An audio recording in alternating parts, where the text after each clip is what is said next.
On July 15, 1976, in Chowchilla, California, a school bus carrying 26 Dairyland Elementary School students, aged 5 to 14, and their 55-year-old driver, Frank Edward Ed Ray, was hijacked. Around 4 p.m., a van blocked the bus's path. 3 armed men, faces covered by nylon stockings, exited. One pointed a gun at Ray, initiating the abduction. The kidnappers drove the bus to Berenda Slough, then forced Ray and the children into 2 modified vans. They were driven approximately 110 miles to the California rock and gravel quarry in Livermore.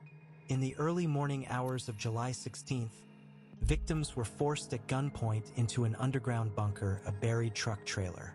The kidnappers sealed the hatch with heavy sheet metal, weighted by 2 100-pound industrial batteries, and buried the opening.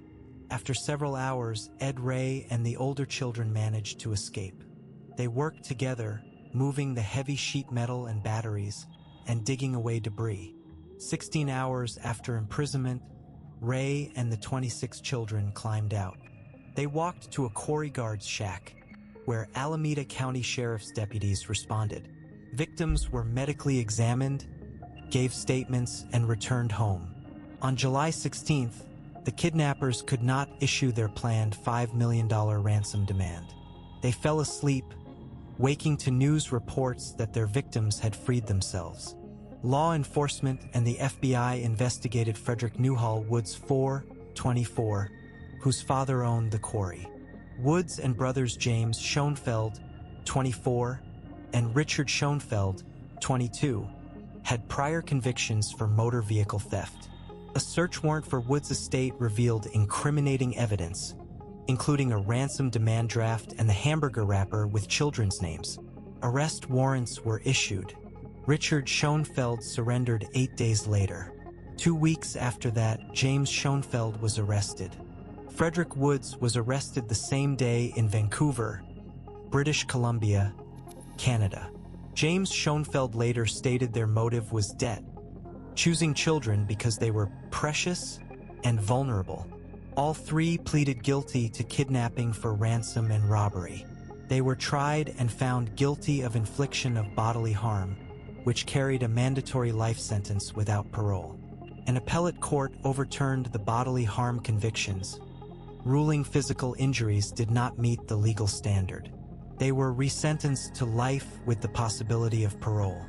Richard Schoenfeld was released in 2012, and James Schoenfeld was paroled on August 7, 2015. Frederick Woods was denied parole 19 times.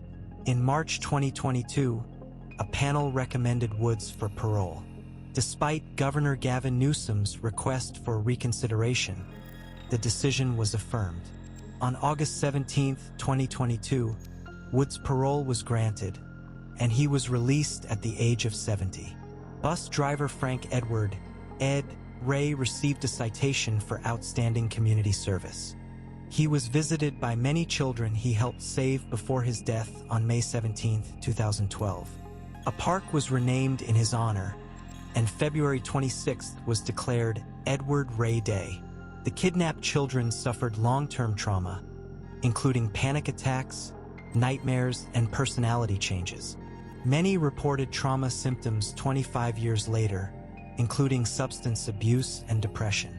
In 2016, 25 surviving victims settled a lawsuit against their kidnappers, receiving funds from Frederick Woods Trust. The Chowchilla Kidnapping remains a documented case where all 3 perpetrators were eventually paroled. Subscribe for more real cases.